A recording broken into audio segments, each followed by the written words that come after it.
America. Now, when you look back at it, 50 years in the future, today, at what does it seem to have meant to you over the passage of those 50 years? What did the Brown decision mean? What does it mean today? It brought us to where we are now, that America is a better place.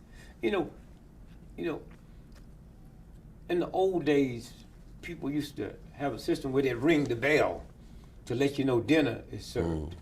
You know, and everybody would jump up and you'd wait for the bell instead of saying, at 5 o'clock today we're gonna eat.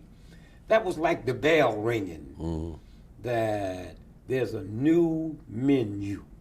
Now, it might not be what I wanted, but to the folks that didn't want it at all, that was horror for them. See, it had more effect on white folks than black folks. How so? Because all at once, all of the stuff that had conjured up in their head about Negroes, all at once now, you mean they're gonna be next to my children? Yeah, they're gonna be next to your children if the army got to take a gun and do it. And it never dawned on them that, wait a minute, if these Negroes is as dumb as we know they are, and my white school is as good as I know it is, then good schools will flunk out dumb people.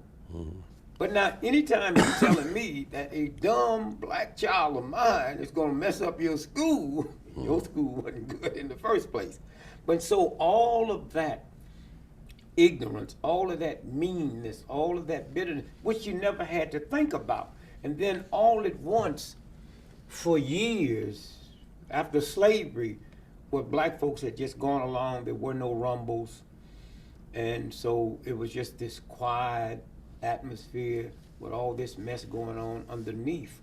So now all at once, for instance, I used to look at a bus with white children pass by me, taking them to a good white school.